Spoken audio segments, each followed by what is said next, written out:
Welcome back to Territory Wars Explained, a collaboration series from, of course, Skelturix and speaking, yours truly, Nukin. Thanks everyone so much for the overwhelming support that we had on our debut episode. We are overjoyed that you loved watching it as much as we enjoyed making it. We're still very interested in receiving any feedback that you guys might have, and just love hearing from you guys anyhow, so be sure to leave us a comment down below after watching. So now let's get into our second episode covering the Resistance. The Resistance faction under a Jedi Training Rey leader is a great team to have in Galaxy of Heroes, and just like how they excel in all the different game modes, Territory Wars is not an exception. They are amazing in TW, and in Guild GP brackets of 120 million or more,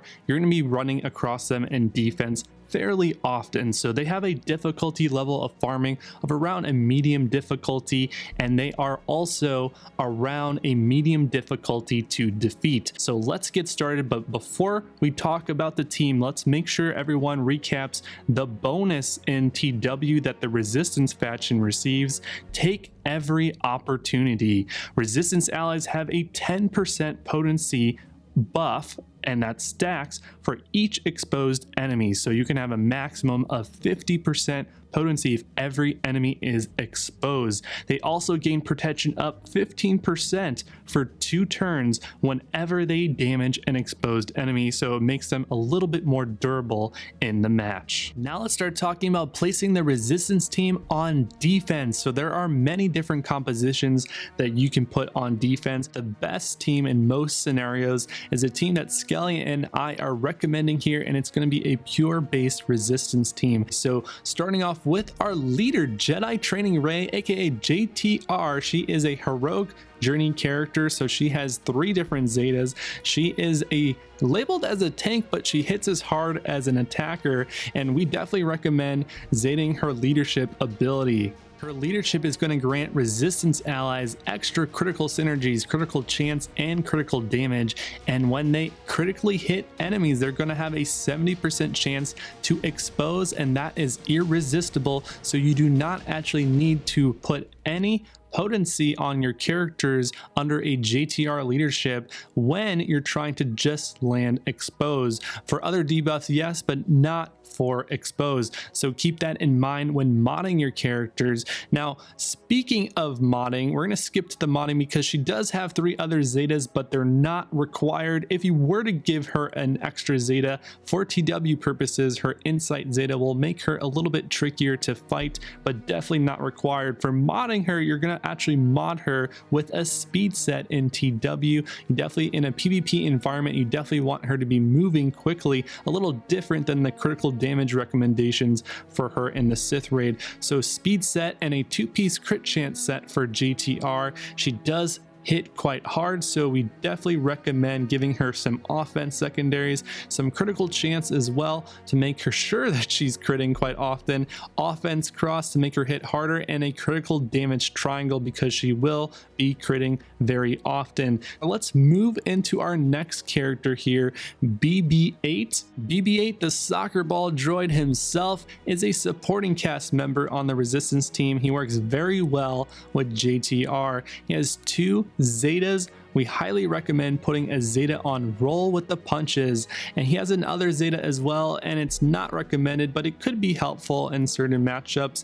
And so starting off with Roll with the Punches, when you put a zeta on this ability, he's going to call Resistance allies randomly to assist when he attacks out of turn, which is going to be quite often. When JTR calls in BB8 to assist, he will call in another ally, so there's going to be a triple mollywop big assist attack. Also, he has natural counter chance, so whenever he's counterattacking, he will call Resistance allies to assist as well, which is very helpful, especially when they're attacking BB8 and then he counterattacks, puts tenacity down on his basic, and then R2D2 gets called in and they just ended up stunning themselves, which is actually quite hilarious. So moving on from zetas to modding, you want you want this guy to go quickly. So speed set, you want him to go first as well. And so you want to do a bunch of speed secondaries. You want him to go very quickly. You also want to do a 2-piece critical chance set on BB-8 because of the critical synergies with her leadership and landing expose,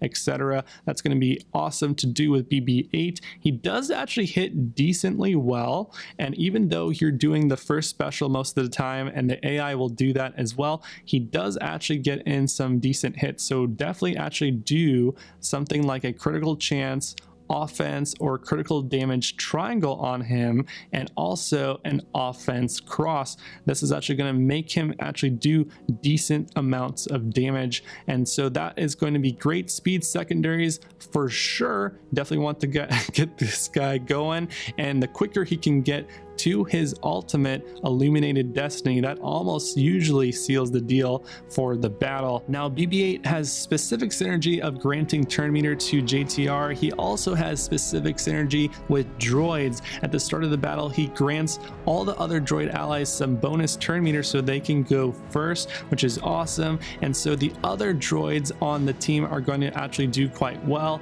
and have a very strong start. Usually we're going to be putting R2-D2 on the team, and let's focus on this other supporting lovable droid right now. He has 2 Zetas, combat analysis and number crunch.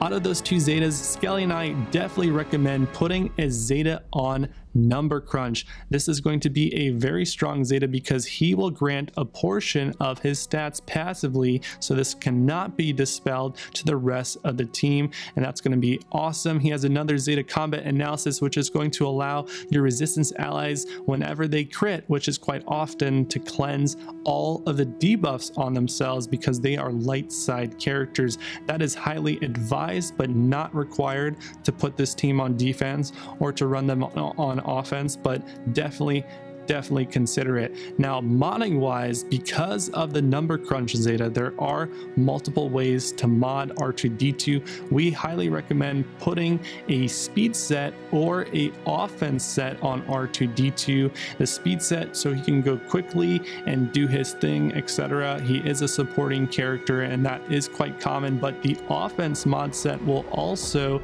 boost the overall damage because a portion of his offense will be transferred to the rest of the resistance team, so that is quite good, but it should not be used if it's going to sacrifice his speed too much, so keep that in mind. Now a critical chance triangle or an offense triangle on R2-D2 is going to be recommended, and also a offense cross for sure, depending on, even if it's a speed set or a offense mod set, we definitely want to do a offense cross because of that number crunch Zeta.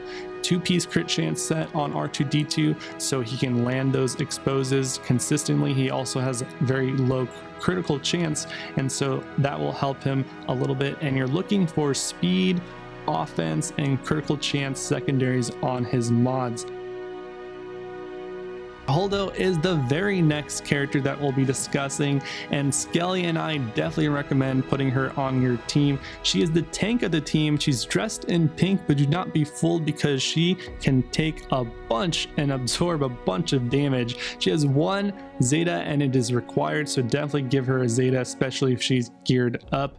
And modding purposes, we like to give recommendations based off the highest gear that's currently in the game. Right now gear 12 is that highest gear, and we're going to actually be recommending 6 potency mods for that purpose. So if you have her at gear 12, you're giving her a med pack and maybe even some gear 12 plus gear, she's going to be more durable, and you can actually get away with giving her 6 potency mods. Now the purpose of that is to land her AoE area of effect Daze, which is actually very good in PvP. Daze is a great debuff to land. We talked about earlier how you do not need critical chance to land and proc exposes under a JTR leadership, but Daze is a whole different animal and does the sort of potency, tenacity, normal checks. So giving her 6 potency mods will have her more consistently land that AoE Daze. But if you've taken her to gear 12, you haven't given her a med pack, or maybe she's gear 11 or below, definitely want to actually not mod her in this way and give her a bunch of health and defense mods, a bunch of health primaries, maybe a speed set with a 2-piece health set, etc., and make her more durable, because it's better to have her alive and miss and have a few dazes get resisted than have her actually die in the battle. Now we have one last character to talk about. It is the OG Rey, the other Rey. So there are 2 Reys on this team, and Scavenger Rey is the damage dealer. She hits very hard, and you do not need to give her a Zeta. She has 1 Zeta ability that allows her to daze, but it is not required. It's not even advised. Now, for modding purposes, since she is the damage dealer, we're going to give her a max critical damage set, so critical damage triangle with a 4-piece critical damage set.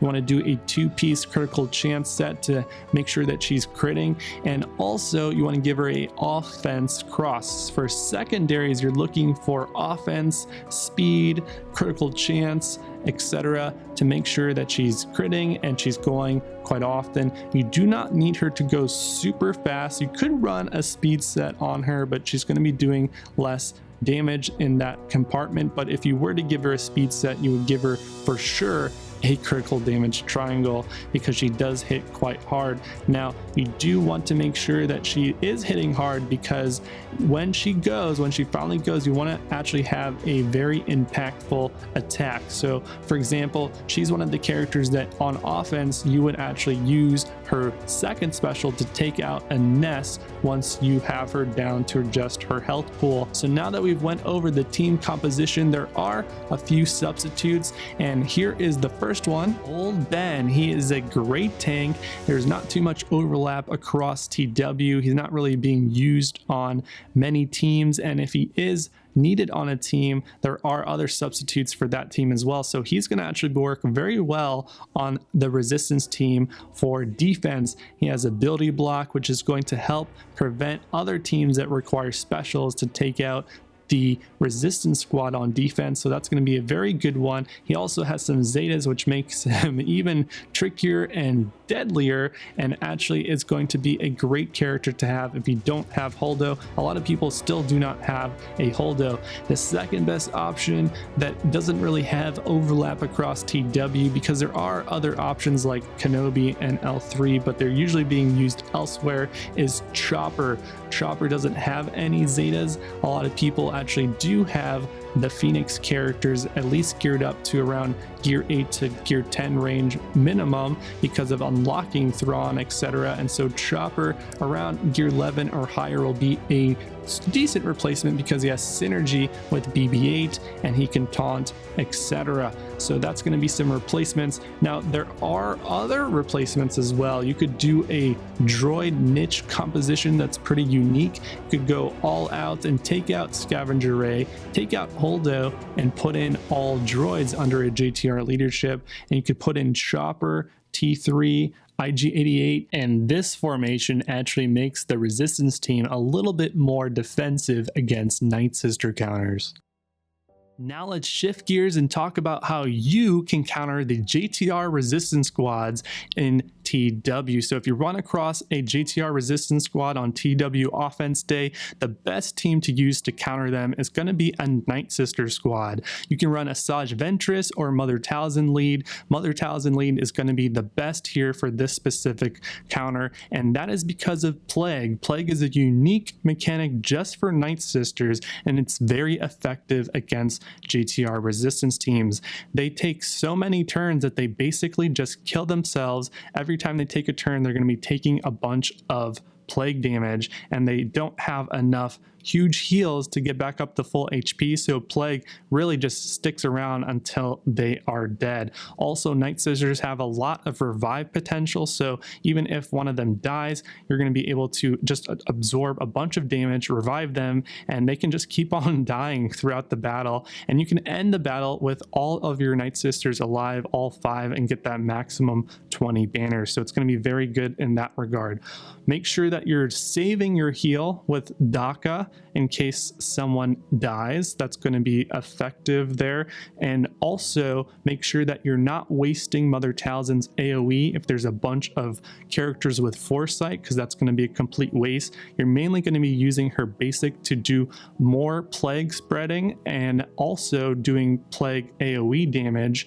And also make sure that you also use the second special on Mother Talzin when you're about to try to do a big heal, or when you're about to kill a character, or when you need to land a crucial stun. The hardest JTR squads to take out on offense are going to be the squads that have ability block on them. So if there is a bunch of droids like IG-88 and T3, they have ability block. Old Ben has ability block, and what happens is the Night Sisters depend on using their powerful specials, and when they can't do so, that actually ends up being bad. It's really terrible if Talia cannot cleanse the debuffs or Daka can't revive a dead Night Sister, and that is actually going to be crucial sometimes to win the match. Also, we want to highlight here, Skelly and I, we're running this Night Sister team here with Sith raid mods, very slow Night Sisters, less than 160 speed I believe, and still able to win the match against a very quick JTR team. Another counter, more of a soft counter, this one is a Thrawn-led Imperial Trooper squad. Make sure that you're running Short Trooper, who is an auto taunter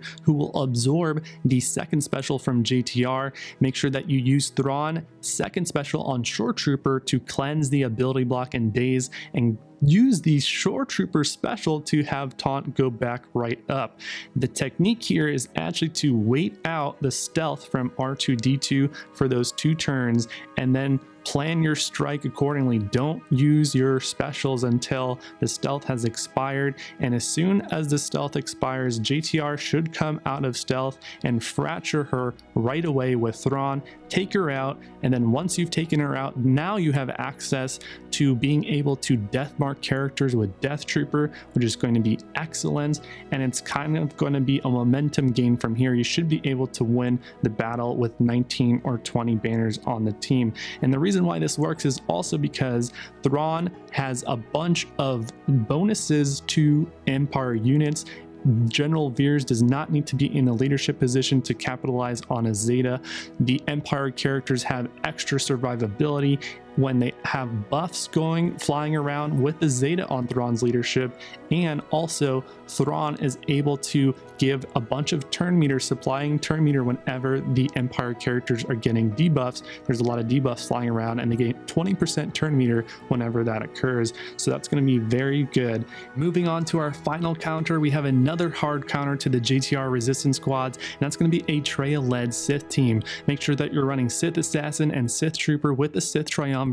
The key here is going to be making sure that you don't have Sith Assassin use her special right away, because that's going to mess up and overcharge the turn meter and the turn order of your Sith squad. Make sure that you use Darth Sion's AoE Dispel to get rid of all the buffs and apply a bunch of pain, and then use Darth Nihilus's Force Drain to get a maximum big Force Drain to get Annihilate right away. And with Traya, you're going to want to save her Isolate to isolate BB-8. When BB-8 is isolated, he cannot actually do any secret intel for the rest of the team, and that's going to be huge. And then from there, it should be an easy victory. Go ahead and use Sith Assassin special and continue to do so throughout the rest of the battle. So with that, this is going to wrap up our suggested counters for fighting JTR on offense in Territory Wars. Definitely use one of these teams. We highly recommend it. You're going to have great success, and you're going to be very consistent with your results. Now, Skelly and I are fully aware that there are other teams that can also potentially work to take out a JTR squad on offense,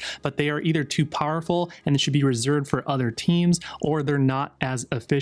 So be sure to use these team recommendations, and it will all make a little bit more sense as you continue watching the rest of our series. And with that, that wraps up our second episode of Territory Wars Explained. Thanks everyone so much for watching. Tomorrow we're going to be doing a video on Night Sisters. Keep coming back. We're going to be doing a video every single day for 2 weeks. The first week is going to be on Skelly's channel, and the second week is going to be on my channel. Give this video a thumbs up, share it with your guildmates, and make sure to leave us a comment down below. We look forward to hearing from you, and see you tomorrow for another episode of Territory Wars Explained. Cheers.